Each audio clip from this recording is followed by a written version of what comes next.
So I haven't much new to play lately. I've been playing the new and final Dead Cells update. It's great. 3 boss cell runs are still ridiculous without freezing items, but whatever. I've been playing Immortal Redneck pretty consistently, and I've been replaying some old shooter campaigns. I needed violent first-person shooter footage from my last video, and I ended up playing Titanfall 2 and Half-Life 2. At first, I was playing a mission or two just to get the footage I needed, but those games are so damn good I ended up playing them all the way through. After I was done with that, I played the Destiny 2 campaign again to level up a Warlock and Titan, so I'd have them ready to try out when they release their Everyone Goes Faster update later this month. Listen, I'm sorry to those subscribers who don't care about Destiny 2, but I think even they will find this interesting because, like it or not, Destiny 2 is an important game. Its failure is so complete it serves as an object lesson about almost everything in game design, and the best way to examine that is by holding it up against 2 campaigns that succeeded. I played through the entire Destiny 2 story again and came away with a stunning realization. Not only is Destiny 2's narrative bad, it is absolutely terrible, cringeworthy and hackneyed, an embarrassing failure and perhaps the most poorly executed story campaign I have ever played. After playing it again, I've come away convinced it's actually quite a bit worse than the first Destiny. So how is it that 2 games with almost no cutscenes between them and only very basic stories to hang their gameplay on end up with arresting, interesting, and memorable campaigns, while Destiny, with its absolutely mammoth budget and constant high production cutscenes, fails so utterly? There are several ways to build an effective and memorable campaign, and different games can arrive at the same result through varied formulas. Destiny 2's failure ends up being a lesson on how not to craft a campaign as much as the other 2 are textbook examples of how to do it right. As always, let's set the table with a quick look back at these games and the story they try to tell us. And if you like what I have to say, or how I sound saying it, do us both a favor and click the like and share button and then comment down below. Oh yeah, and subscribe. Blank 2. When Valve released the first Half-Life game all the way back in 1998, it was praised by players and critics alike for its groundbreaking and genre-defining melding of excellent gameplay and an interesting story. Then Half-Life 2 came along and refined both aspects to create one of the greatest games of all time. With tight, fun combat and well-designed levels, interesting puzzle sequences, a gripping story, and pitch-perfect pacing, it was considered at its release and remains today perhaps the greatest shooter campaign of all time. It still holds up perfectly, and playing the Steam updated version improves the graphics enough for them to never get distracting. Replaying it for footage quickly turned to me replaying it for fun. Half-Life 2 remains one of, if not the best reviewed FPS game of all time, sitting with a 96 Metacritic rating on PC. The game has sold at least 10 million copies across its standalone releases, as well as in the Orange Box bundle that remains one of the greatest deals ever, and the entire series has sold in excess of 20 million copies across 2 2/3 games. It remains the gold standard of narrative shooters. When Titanfall released as a multiplayer-only game to positive reviews, but middling sales as an Xbox One exclusive, some thought its relatively muted reception meant there would be no sequel. But Respawn said they'd heard player complaints and promised that the sequel would feature several changes, including a single-player campaign. Now, players could be forgiven for assuming that Titanfall 2's campaign would be a weak, tacked-on afterthought like the campaigns and most other multiplayer-focused shooters. But Titanfall 2 not only featured the best multiplayer shooter gameplay ever, as far as I'm concerned, but more importantly to our discussion here, one of the best FPS campaigns ever, thanks to fast, precise, movement-based combat and mind-blowingly good level and mission design. On top of that, Titanfall 2 released with a simple yet effective story to hang its campaign on. It released to glowing critical reception, scoring an 87 with several major outlets giving it scores between 90 and 100. IGN gave the game a 9, amazing. And for all the talk about Titanfall 2 failing to sell well, the game still moved over 6 million units, surviving EA's inconceivable blunder of releasing it a week after Call of Duty and a week before their own Battlefield 1. A sequel that almost certainly can't hope to live up to the second game is in the works as I write this. Finally, Destiny 1 was a game that thousands of people played for an obscene amount of hours. Like Titanfall, Destiny released to a mixed reception both critically and amongst players. Many players who don't enjoy grindy RPGs or MMO type games found the core gameplay loop repressive and unrewarding, while those who loved those type of games were mildly disappointed with the lack of content. And of course, nobody liked the absolutely inane and incoherent story Destiny tried to tell. Eventually, the players who stuck around had their patience rewarded when the game's content had filled out and its systems were refined. And of course, regardless of all its self-inflicted wounds, shitty cut content DLC business model, poor reviews, and broken promises, the game was an absolute sales monster, accruing over 500 million in pre-order and day one sales, and selling 6.3 million units in its first month of release. By the end of its life, it had 25 million registered users worldwide, and while many of those didn't buy the game, it's still an excellent sign that it was a hit for Activision. While no DLC could possibly undo the mess that was Destiny 1's narrative, Bungie was telling everyone with ears that they could rest assured they wouldn't make the same mistake twice. And initially, and shockingly to me, Destiny 2's story campaign received positive reviews. The game as a whole scored an 85 on Metacritic, reviewing as well as Titanfall 2 despite being woefully inferior in every way. And while no firm numbers are available for Destiny 2's sales, Activision seems to have been pleased with its launch and reception, so we can assume it sold at least as well as the first game. Second time's the charm. Alright, now to the matter at hand. While Bungie crammed a significant amount of voice dialogue and ridiculously high production value cutscenes into Destiny 2 at every opportunity, its narrative ends up worse than the first game. It has more dialogue, more cutscenes, a recognizable villain, and a relatively simple and more direct story. So why did this campaign fail so miserably? Because it got everything else wrong. From its schizophrenic tone, to its reliance on constant comic relief that undermines every single serious moment the game thinks it earns, and finally to its bland and forgettable level and mission design, Destiny 2 fails at standing on its own as badly as it fails at being a sequel. I debated how best to organize this and ended up deciding upon first looking at the two sequels that succeeded and why, before moving on to the one that failed. Half-Life 2. Half-Life 2's setting is remarkably similar to Destiny's setting. It's a post-apocalyptic ruin where humanity's on its last leg and hostile alien invaders are all over the place. But where Destiny fails at driving home what that means, Half-Life excels. So let's take a look at one of the greatest FPS games of all time and see if we can figure out some of what made it so. Half-Life 2 is one of the best games ever because it succeeds at almost everything it tries. Its level and mission design are very good, but not quite great, but everything else about it is genre-defining levels of awesome. Like Destiny 2 and Titanfall 2, it has a relatively simple story. Yes, there are a bunch of mysteries that we will now never fully understand, like who is the G-Man? What's his role? Who does he work for? Is he a good guy or a bad guy or something in between? Who are those Combine worm thingies and what's their ultimate plan? Etc. But at its core, Half-Life 2 is a story of first an escape and then a resistance. Simple, right? So why does this game have such a memorable campaign? Why is it that even after playing it the first time, it's seared into a player's memory so much that fans' anguished wait for a sequel has become a meme? Half-Life 2 creates a successful story from literally its opening seconds. What amounts to the tutorial section doubles as a master class in tone and setting, and by the time you grab that crowbar, the player knows exactly where they are, what the stakes of failure and success are, and what kind of menace it is they are facing.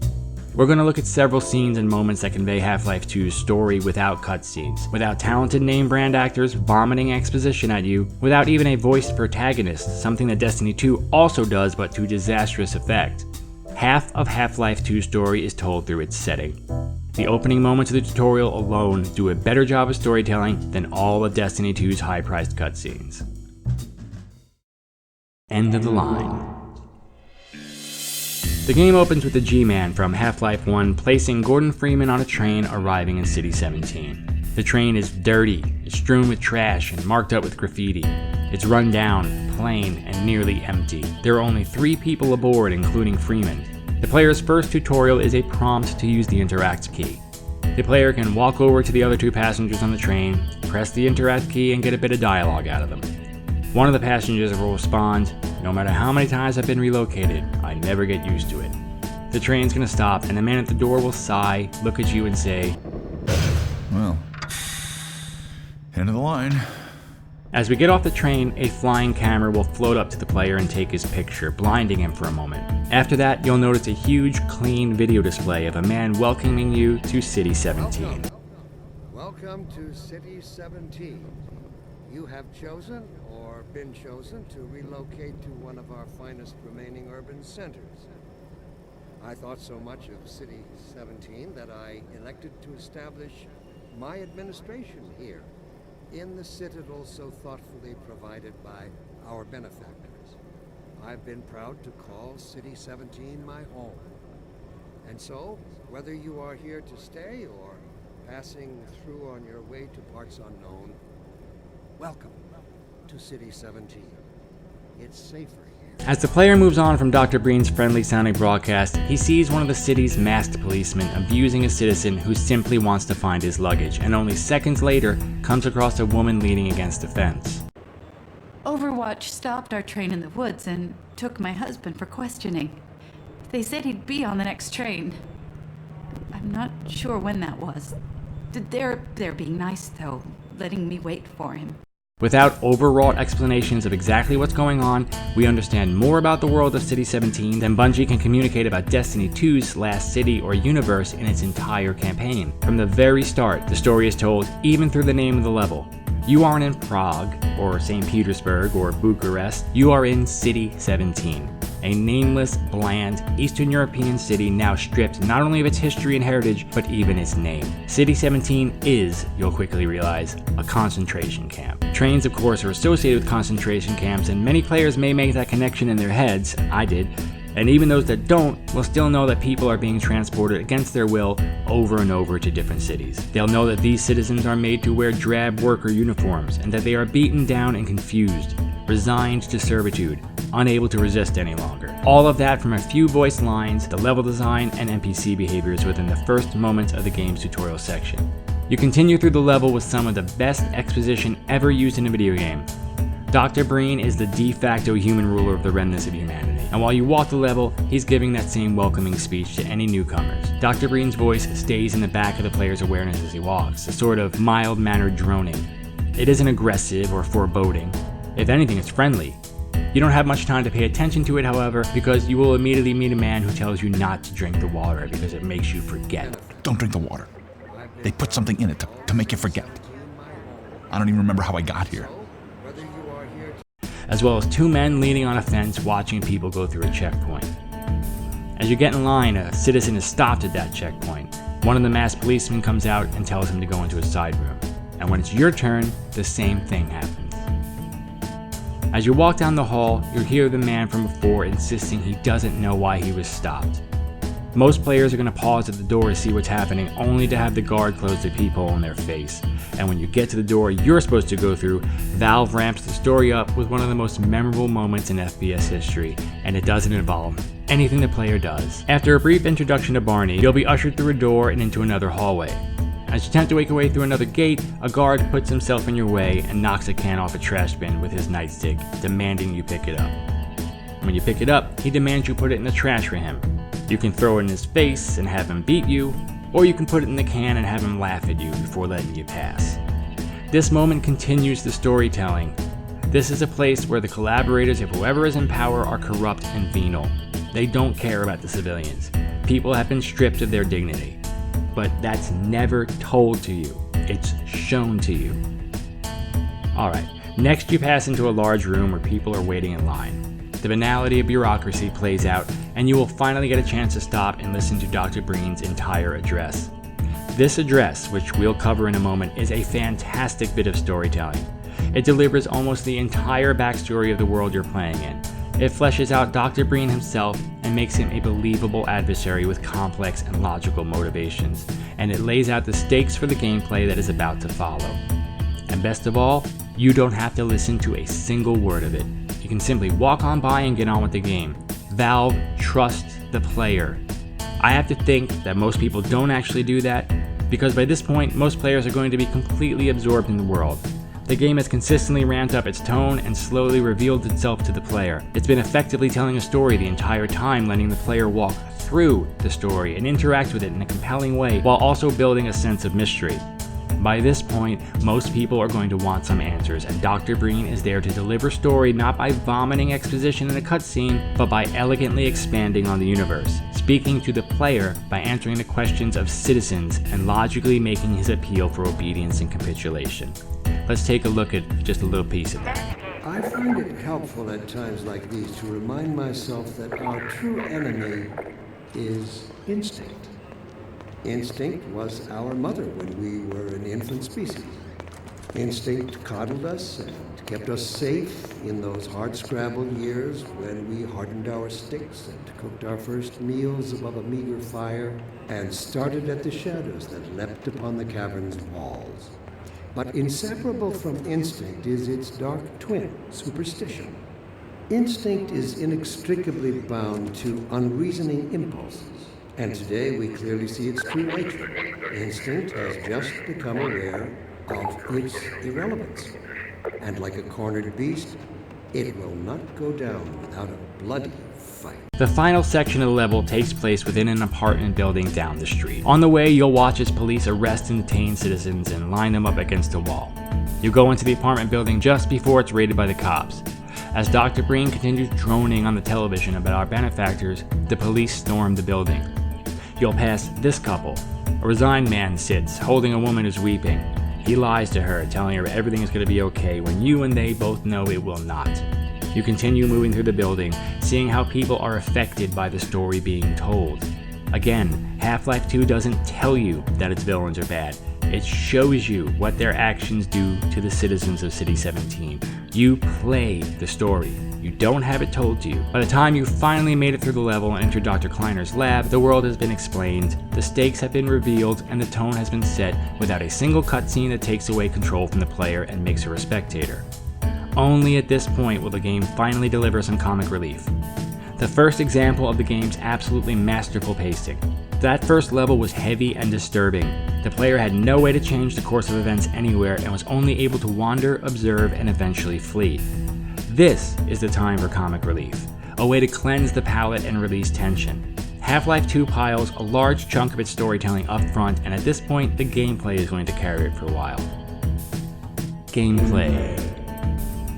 Half-Life 2 piles a huge chunk of its storytelling up front, and from this point on, the gameplay will carry it for a while. The canal section is representative of the rest of the gameplay, a constant loop of chase, combat, puzzle solving, and back to chase.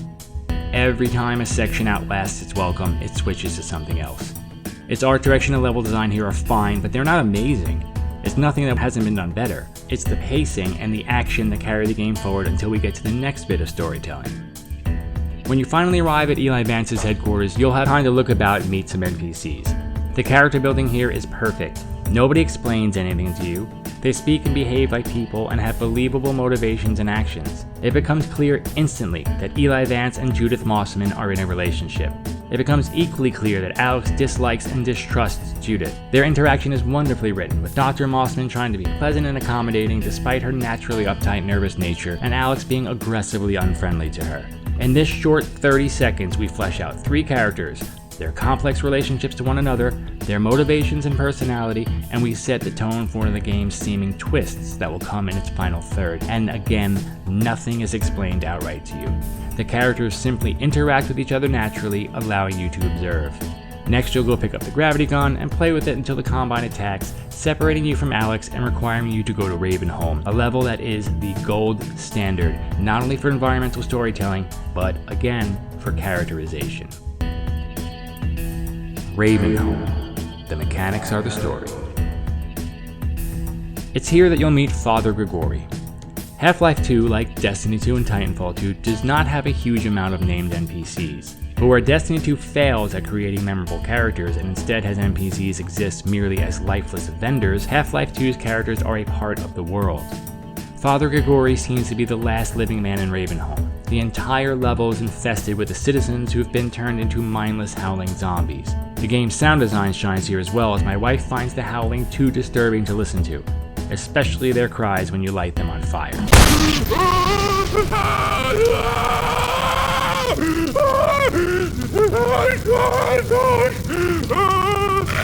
The mechanics of the level revolve around sometimes avoiding and often using the deadly traps and platforming connections that Father Grigori has made to kill his former parishioners and survive in the infested city. As you navigate through the level, he's going to talk to you and help you along. He compliments you on avoiding his traps. He saves your life several times. This man has clearly been driven mad. Half-Life 2 makes sure the player sees the effects of the 7-hour war on the people of Earth over and over. It never lets you forget what is happening to the people who've lost everything. His dialogue, again, is believable. His behavior does not feel forced. Half-Life 2's characters react to the story being told. They are fellow travelers. They feel as though they existed before you arrived and will continue to exist after you are past. Ask yourself this: what are the NPCs in Destiny 2 doing when you aren't there? What is Hawthorne doing after you leave? What is Devin doing after you leave? Now picture what Father Grigori is doing. And this is due to more than just the inexplicable decision to have all of the NPCs in Destiny 2 remain completely static and in place. I mean, they don't even move a few feet. They are glued to the floor in place. But it's more important that we never learn who these people are. We only learn what they do. Devin is British and he is a sniper. Hawthorne is a loner who has a bird. Cade is a joker who takes nothing seriously. Zavala is a commander who is always serious. That's the extent of their characterization. There's nothing more to say about any of them. Father Grigori barely tells you anything about what's happened to him. He doesn't sit you down in a cutscene and explain everything he's been through. You learn that by navigating the level and watching him react to the level. We don't need him to tell us what he's done or what happened here. We learn that by interacting with his traps. We know everything we need to know about Father Grigori without him explaining a damn thing. Characters shouldn't exist only to dump exposition on you. They have to serve the story and be affected by it. I have no idea how my actions affect any of the characters in Destiny 2 unless that character specifically tells me so, because they don't feel like real people. They feel like props used to propel me forward through the campaign. Don't let me get bored. After making your way through Ravenholm, you'll get more Half-Life's memorable gameplay loop. Half-Life 2 manages to introduce interesting new mechanics consistently throughout the campaign. You'll be giving new weapons and mission structures while still staying on the main formula of run, shoot, puzzle. The game's pacing is so good it never feels like it lags at any point. You'll start the game with nothing, then you get the suit. Then you get the crowbar, and one by one, a bunch of weapons, each with their own use and quite limited ammo. You will need to use and master each tool the game gives to you. And just as you've mastered a tool, the game will give you another. The gravity gun, the airboat, the buggy, the theropod. The game consistently changes how you interact with it. It consistently gives you something new to master and some new way of navigating its puzzles. It never lets you get bored. Now, yes, Destiny 2 does have several classes, and for some reason, it decided it wanted a half-assed progression unlock system. But the unlocks are so fast that you never have to rely on any skill before another is given to you. There's no reason for it to exist.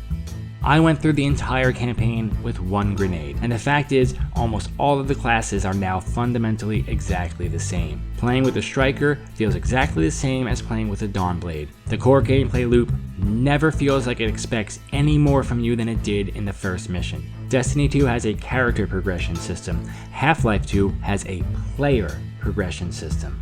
It's a subtle but hugely important difference. Gaul is no Dr. Breen.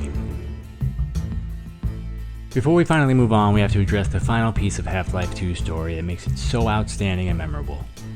Half-Life 2 features one of the best antagonists in gaming history. As we've seen, you will encounter Dr. Breen from the opening moments of the game. And unlike Destiny 2 or other games with uninteresting villains, Dr. Breen isn't monologuing on his evil plans of world domination. He seems to honestly believe he's doing the right thing. Throughout the game, you'll come across some of his radio or TV broadcasts, and these monologues are some of the best writing that games have to offer. Dr. Breen isn't a good person. He's arrogant, selfish, ambitious, and scheming, but he's believable. He's a perfectly written example of realpolitik in action. Dr. Breen fully believes that resistance is futile. He believes that collaborating with the Combine is humanity's only hope. He thinks that he's the one saving humanity and you're the one dooming it. As such, most of his speeches throughout the game are strangely optimistic. As an example, I'm going to put two scenes up now. One is Dr. Breen answering the charge that he's a collaborator. This speech plays several times as you fight your way through City 17, and as with all the other exposition in the game, it is completely optional. You can just run straight by. Take note of the speech itself and the scene the player is looking at as he hears it. It is pure brilliance. It has come to my attention that some have lately called me a collaborator, as if such a term were shameful. I ask you, what greater endeavor exists than that of collaboration?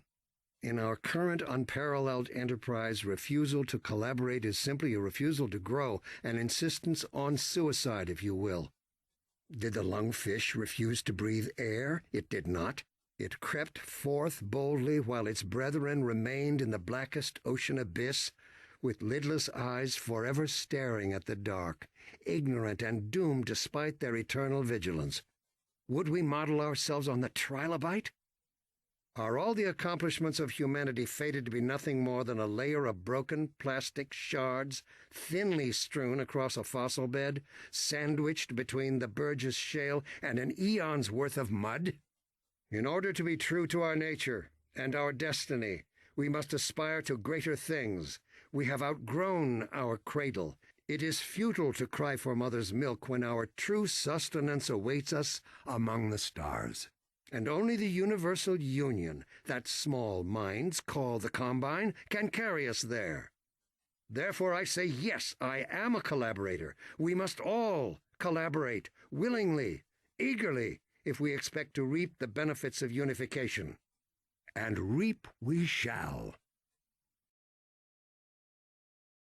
Now let's put up one of Gaul's speeches where he attempts to explain why he has decided to attack Earth.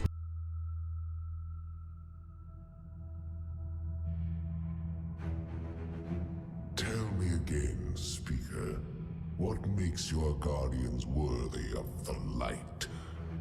What is the price of such power and immortality? Devotion. Self-sacrifice.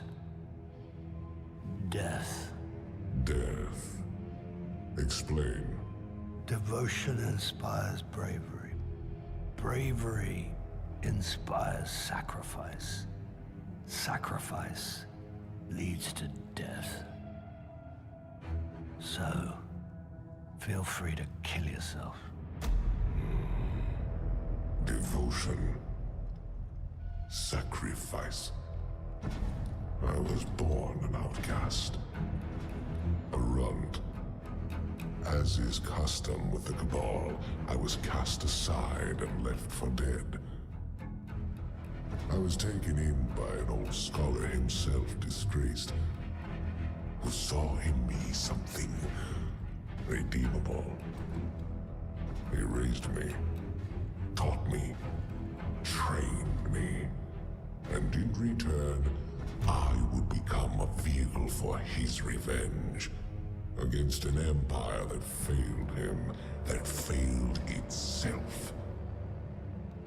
Rejection, ridicule, torment, it made me stronger. I gave everything to win not just acceptance, but glory. Beneath my mask, Speaker, is the face of devotion and sacrifice. I will not take the light by force. To do so would be to admit failure, and I never fail.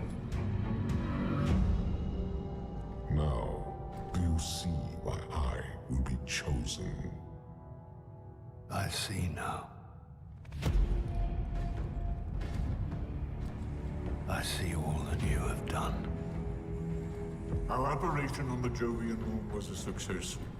Once the cage is complete, we will have everything we need to begin the process of extracting the light. Dominus, everything we've worked for is here, for the taking. All that remains is your word. No. This is not the way, old friend. But it is the way. The only way. Not for me.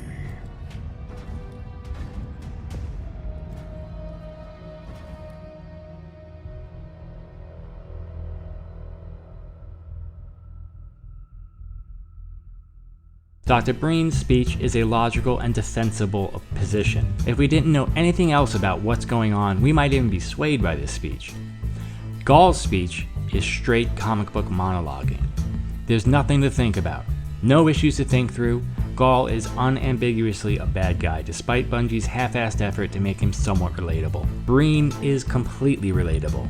There are people like Breen in the corner office of several multinational companies right now, and there's people like Breen sitting in the high office of every government on Earth at this very moment. As you finally make your way through the Citadel to your confrontation with Breen, he doesn't taunt you so much as legitimately show his frustration with your refusal to see that he is correct. He's angry more about your lack of logic and your failure to act like a man of science than he is your actions. And when you're finally brought into his office with Judith, Alex, and Eli, Breen is lecturing Vance about the amazing scientific discoveries he's made. He's talking to Eli about the possibilities of collaborating with the Combine.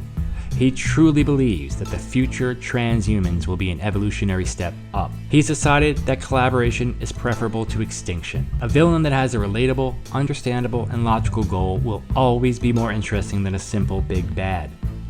All of the best villains in games have something about them that make the player empathize with them. Happy Jack is charismatic and funny.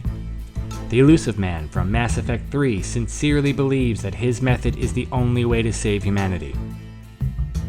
Arthas from World of Warcraft's downfall occurs because he has been consumed by his desire to save his people from a plague. Andrew Ryan comes to ruin only because he is so completely dedicated to living by his principles, he won't compromise them at all. Even if not compromising, risks everything he's built over his life. The best villains, whether in games, novels, or movies, make us ask ourselves questions. They make us wonder what we'd have done in their place. Half-Life 2 creates one of the best shooter campaigns ever because it has a perfectly paced, action-packed gameplay loop, a cast of believable characters, a world that actually shows you what's at stake, and a villain for the ages. What a sequel should be. We're going to spend less time here for a couple of reasons. First, this is getting stupidly long already, and second, Titanfall 2's successes are easier and quicker to demonstrate. I wasn't expecting Titanfall 2's campaign to be great. Frankly, I was expecting the typical pseudo-horde mode campaign that takes place on multiplayer maps that we usually get from huge release multiplayer-focused games. But that's not what we got. We got one of the best campaigns in recent memory for two reasons. One, the story was simple, but it worked.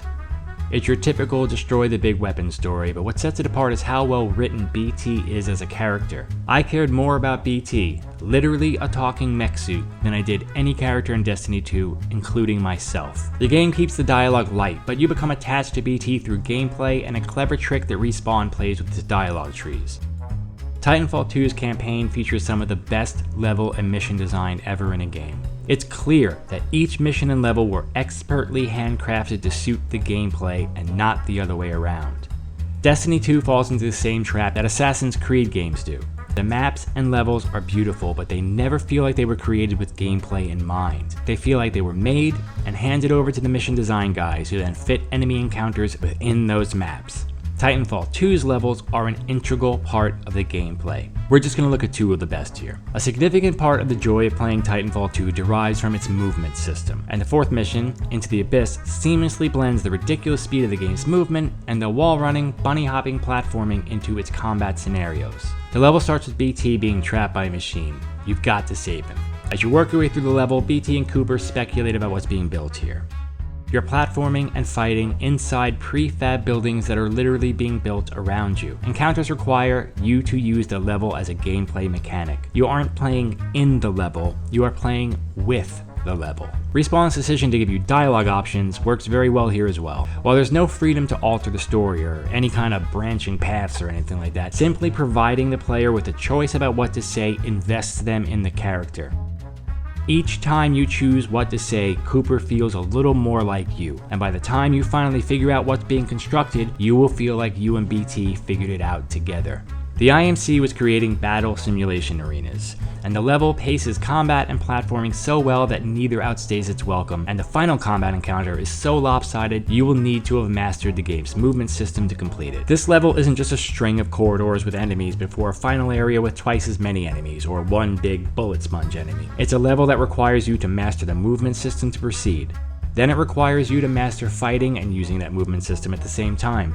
And then finally, it requires you to prove that you have mastered what the game expects of you by trapping you in a small level and setting dozens of strong enemies against you. It is excellent game design. The next level we're going to look at is perhaps the best FPS level ever. Effect and cause dumps most of the narrative of the game on you. Not by an NPC telling you, not by demanding you sit through a cutscene, but by literally using the mechanic of the level. The super weapon that the AMC is building is a time warping weapon. As soon as you enter the level, you will notice it is a ruin. Ivy grows in the walls. Bodies are decayed into skeletons. It looks like nobody has been here for many years. Early on in the level, you'll experience a time warp that takes you back to when the facility was operational. This is going to happen several times, including once when the top IMC general notices you as he's giving a speech and asks if he can help you. It's at that point that you will realize you aren't simply seeing the past, you are in the past. Things will continue to ramp up until you finally acquire the ability to alter time yourself on command. From here on, not only are you using the movement and platform mechanics and the shooting mechanics, you are also able to warp back and forth through time. There are several platforming puzzles that require precise time changes, and fights play out in 2 different times with enemies in both. This takes the already frenetic shooting mechanics of the game and blasts it up to 11. By jumping back and forth in time, you can flank and surprise enemies. You can throw satchel charges, disappear, reappear and detonate them, and disappear again. It is absolutely brilliant gameplay, and on harder difficulties, extremely challenging. Finally, at the end of the level, you will need to combine all of these mechanics at once. It is so good that when it ends, I felt legitimately sad that it was over. I should also add here that Titanfall 2 uses audio logs to add extra story during this level for those that want it. Now, I'm sure many people pass them by, and the decision to make them only be heard in one location was probably a mistake because the logs are actually quite excellent. Like Half-Life 2, Titanfall 2's big bad, General Martyr, has a defensible, though quite distasteful reason and rationale for his actions. There's one audio log in particular that demonstrates what I'm talking about, and we're just going to look at it right now. I would like to spend some time today to talk about the value of human life. There is no value to human life. Now that I have your attention, to be more precise, human life to a certain limit is expendable. We are self-perpetuating yet self-destructive, adaptable yet flawed, and always resource-intensive. We are endless consumers of resources. But most relevant to our research here is one undeniable fact, that human life is abundant. Overpopulation of any colonized world is a given. Through the lens of cold objectivity, it is irresponsible to say that all individuals on such worlds are actually indispensable. Millions of humans die across the colonized worlds every day by any number of causes. Human life is expendable. Now our problem is twofold.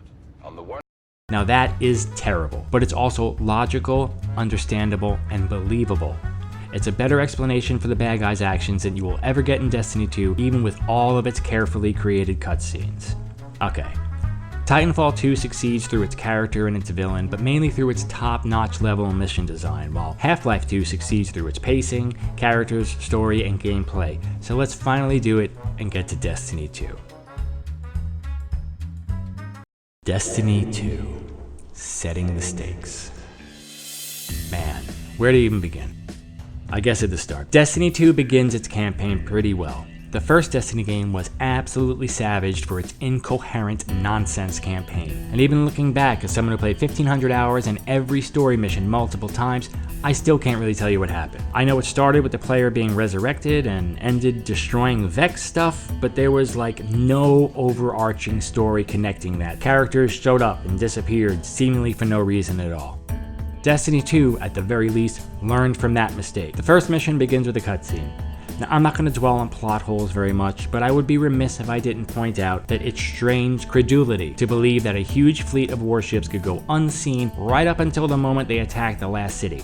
I guess it's because it was cloudy in space. Anyway, right from the beginning, we will get lines from Zavala that show he's a serious guy, from Cayde that show he's a funny guy, and Ikora that shows she's an introspective and thoughtful gal. And that's all the characterization you will get. Cayde will never be anything but witty, Zavala will never be anything but stoic, and Ikora will never be anything but thoughtful. The first mission is well designed. The art direction, as always with Bungie, is terrific. And that's good because without that art direction, this game would have been an even bigger disaster than it is. The skyboxes and graphics hide an awful lot of warts in mission and level design, but they are beautiful. The first mission goes pretty well. You'll get a bunch of that sweet Destiny gunplay, you'll melt enemies with your super, and for the one and only time, you will see NPCs out in the world doing something other than standing static, waiting for you to turn in tokens to them. This is also one of the 2 times you will ever see the consequences of the Cabal's invasion. There's one room, halfway through the mission, where some civilians sit huddled on the floor, and that's it. At no other time will you ever see anything to make you understand what's at stake, who is hurt, or what the consequences of failure will be. You'll be told about consequences later in a cringe-inducing cutscene, but you will never see it out in the world. Still, it is clear that a tremendous amount of effort went into getting this story mission right. As you fight through the last city, you'll notice Destiny's lighting, graphics, and particle effects are as good as ever. You'll also notice the mission design is pretty bland. You'll plod from one encounter to the next, clearing rooms and moving on.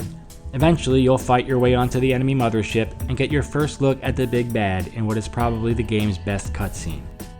If you're going to lean heavy into your cutscenes to tell your story, and that story is going to inexplicably feature more of the protagonist than either the player character or friendly NPCs, you probably want to make sure that that enemy character looks good.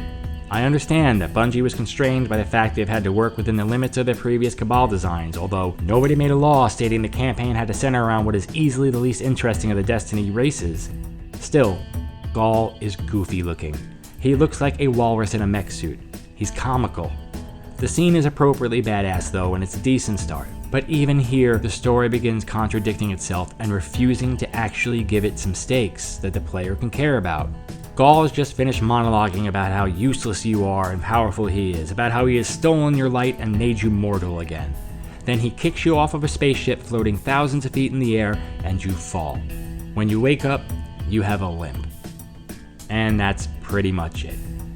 At the beginning of that second mission, we see Bungie try to show us the results of the Cabal invasion, but again, all they can give the player is a column of marching enemies and some fire. It's a skybox.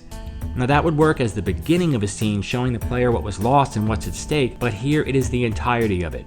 This is one of the last times you will see any evidence of humanity's peril. Some marching troops and a few fires. And a little later in the opening mission, you'll see a few dead Guardians, and that really is the last time you'll see anything that tells you the consequences of this campaign. A side note on the message Destiny 2 is telling here. These Guardians, they had no chance without their powers. That could be us. Guardian, if you die, I can't resurrect you. We need to be very careful. Am I supposed to feel terrible here? I have killed literally thousands, perhaps as many as 10,000 Cabal in my time with Destiny and Destiny 2, none of whom were Guardians who could be resurrected.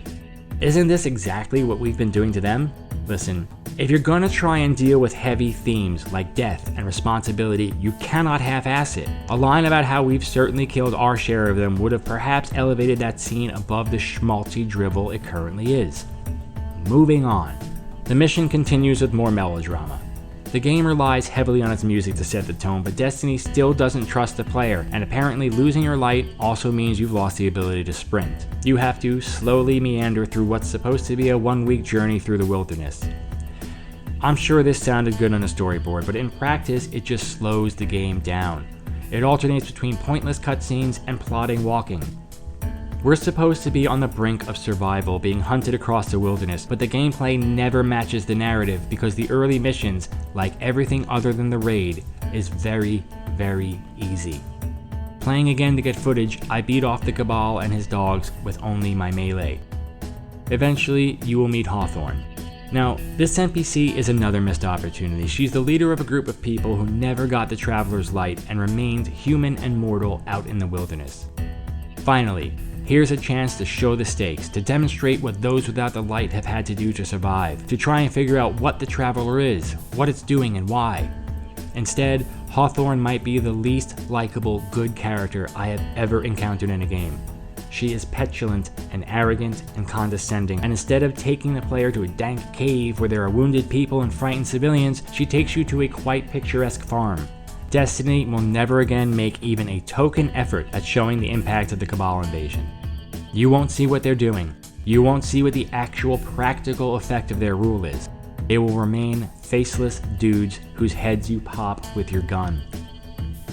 Destiny 2 dropped a tremendous percentage of its story and cutscenes right up front in this opening sequence, hoping that production value, spectacle, and sheer volume will fool people into thinking this mess is good. And to be fair, a large percentage of reviewers were inconceivably fooled by this opening. But on a second and third playthrough, it becomes ever clearer that the opening missions are hackneyed schmaltz, alternating between nonsense and melodrama, and sadly, this is as good as Destiny 2's story ever gets. Destiny 2's entire conceit, the thing its story was based upon and all the marketing trumpeted, was that the Guardians had lost their light. It had been stolen and you'd need to get it back. Well, you get it back in the very next mission, less than an hour in. Which is fine, because with just the gunplay and reduced speed, Destiny 2 is an absolute chore to play. But still, maybe don't base your entire game around Guardians losing light? The only thing that makes this game fun? The mission design, when you get your light back, is basic Destiny. A bunch of aliens in a long line wait for you to kill them while your ghost refuses to shut up. The game would benefit greatly from a menu option allowing me to mute my ghost. At least then I could pretend that the game was serious without him constantly undercutting everything with forced jokes. It's also too easy. Again, I managed to do it all with melee, including the elites. Before we go further, we have to mention something obvious. Much of the rest of the game will mention how Zavala et al. No longer have the light and are now mortal and can die. Destiny will use this to try and do some very basic character arcs and get gravitas and drama in several missions, including the final one. You're repeatedly referred to as the one hero who got his light back and can save everyone, but all throughout the campaign, you will be standing next to other Guardians during public events, melting enemies with your supers. At no point does your ghost tell anybody of the mountain-sized piece of the Traveler that gave you back your powers. Listen, the game is a multiplayer game, I get that, but then why write the story around only you having your light back? It's stupid and absurd and distracting. And on that same track, if you're going to try and wring drama out of this setup, there has to be some plot device to explain why Cade, Zavala, and Agora don't simply go get their light from the shard as well. Ready for me to write that plot device off the top of my head? Okay, here we go. Instead of the ridiculous and tired super weapon MacGuffin that makes up most of the rest of the campaign, have it so after you and a few dozen other Guardians got your light back, the Cabal built a heavily fortified and shielded base around the Shard of the Traveler. Have several missions devoted to infiltrating and destroying this base. The game's narrative is going to send you looking for Cade and Agora because Zavala suddenly gets his balls back and decides he must have his fire team by his side. Instead of that silly storyline, make the story about taking out the base and getting those three their light back so you can plan an all-out Guardian attack on the super weapon. But instead, Destiny simply doesn't even address these obvious questions that my 8-year-old son picked up on. He actually said to me as we played the campaign together, "Why don't we just tell them where the Shard of the Traveler is?" When your plot is undone by the questions of an 8-year-old, you have created a stunning piece of artistic incompetence. From here on out, the game's story blazes by in a series of missions and objectives as forgettable as they are cliché. Each planet opens up quickly after a mission or two. Let's brainstorm some other good story ideas for the campaign. Okay, how about on Earth we secure a location for the Resistance, secure food supplies, steal armaments, and set up a cloaking device to keep the civilians safe.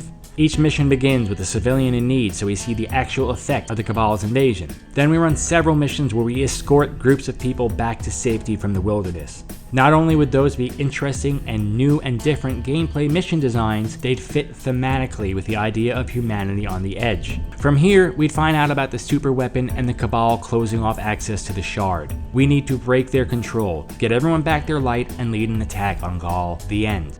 Instead, we do exactly the same missions we did in Destiny, except with vastly inferior gameplay mechanics to back it up. With the players slowed down considerably, ridiculous super and grenade cooldowns, and no special weapons, every single encounter boils down to getting in and out of cover, shooting things from medium range until your super is charged, and then killing a bunch of guys. Rinse, repeat. You end up going to get some things, you intercept some messages and stuff, and it's off to another planet to do it again. Though not before Destiny decides that the most important aspect of this whole setup is what Gaul is thinking. Destiny 2, a comedy or,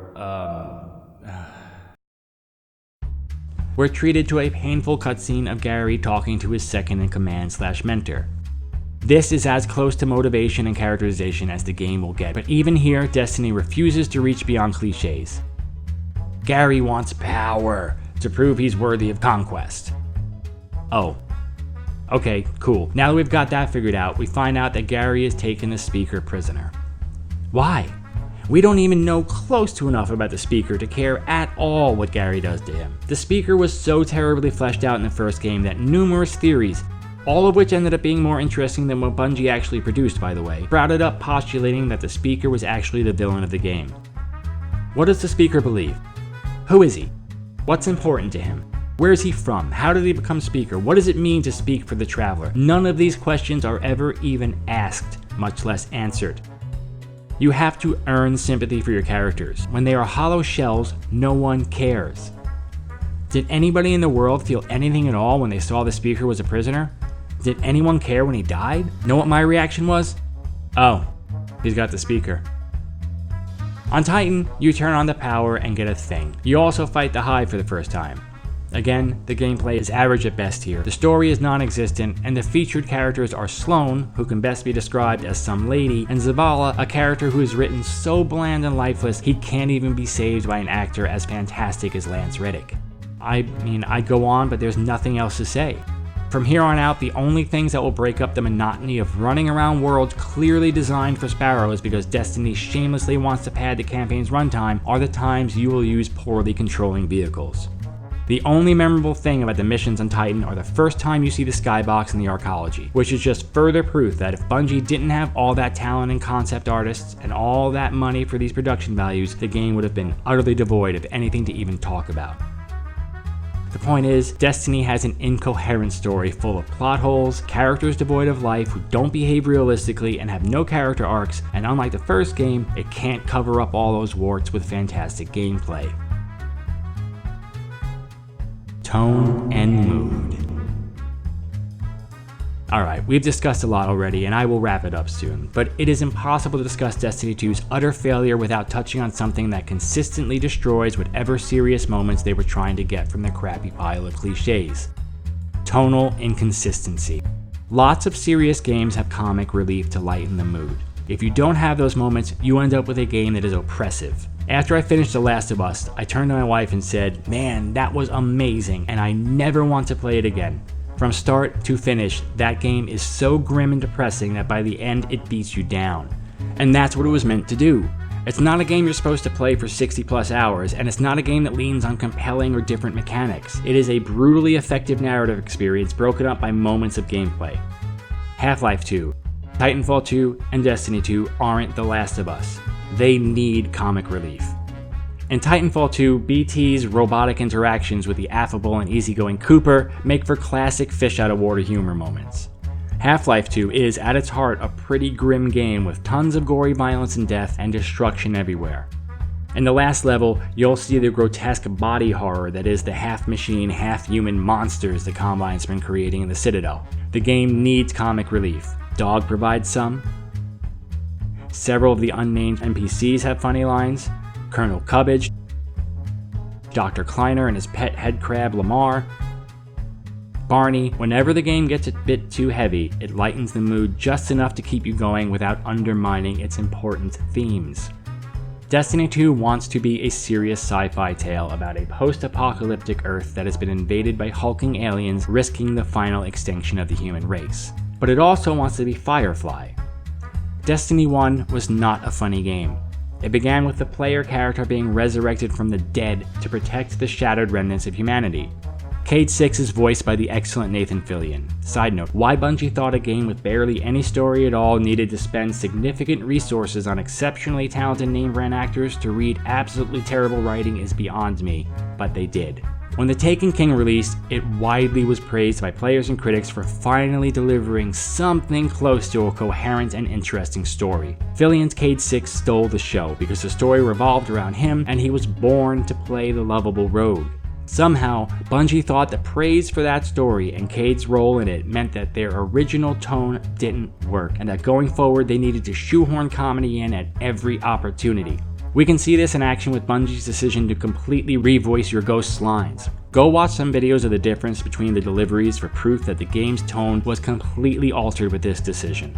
Peter Dinklage was a better Ghost than Nolan North. Dinklage delivered his lines flat, and the writing was simply abominable, but at least his Ghost treated the story seriously. The North bot does nothing but joke no matter what's going on. The sun's about to be blown up? Quip.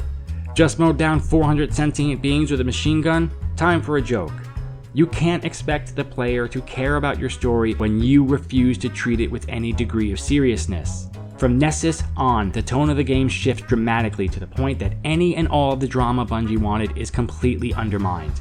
Even during the final battle to save all humanity, Cade and Northbot will be joking and quipping. It's not comic relief, it's a comedy, and not a very funny one either. In small doses, and for the first time, Fillion was a breath of fresh air. He gave the original some much needed levity and humor. But Cade's Nessus missions don't only feature him and his joke, and your Ghost and his jokes, but even the NPC failsafe is nothing but a joke. A grating and annoying joke, poorly written and poorly performed, so the entire third planet has no serious moments in it at all. This carries over to Io, where after a very brief moment of actually interesting characterization from Ikora, the planetary NPC undermines all of it. Ikora has fled to Io, the last place the Traveler touched before it died, or whatever. Destiny kinda dropped the whole Traveler story, so we still know not one goddamn thing about it 4 years in. She's gone there to contemplate her own mortality and deal with the guilt and grief she feels over having fled Earth when she should have stood and fought. It gets perilously close to actually being interesting. Unfortunately, this is immediately traded for cheap and ineffective comedy delivered by Asher Mir. Listen, if Destiny wanted to be a lighthearted affair like Borderlands or Borderlands 2, fine. I love Borderlands, and I like lighthearted humor, but then you'd better make sure you hire talented writers of comedy. The comedy in Destiny 2 isn't funny. It's at best innocuous and at worst just terrible. Destiny has always taken itself very seriously. It is still set in a post-apocalyptic universe, even though all we see of that is rusted cars, and the entire campaign of Destiny 2 is set around a threat to blow up the sun and drive the human race into extinction. It wants that drama, because it wants its you can be a hero fantasy. But nobody dreams about being the hero in Blazing Saddles. Nobody has a fantasy about being the hero of Spaceballs. If you want actual moments of heroism, if you want actual emotional responses to your overwrought middle school quality drama, you need to respect your audience and you need to respect your own story. Destiny 2 undermines its entire premise. Instead of making sure to competently write a compelling story with characters we care about and believe, it wants to manipulate the player with schmaltz and music, and then wink at them with humor. Destiny 2 simply won't commit. It won't commit to interesting and difficult to master gameplay. It won't commit to the time needed to design interesting worlds and levels and missions. And it won't commit to either having a serious dramatic game worthy of the themes they reach for, or a funny comedic romp. Destiny 2 is constantly trying to split the difference, and instead you get less than half of a satisfying narrative or gameplay experience in the campaign.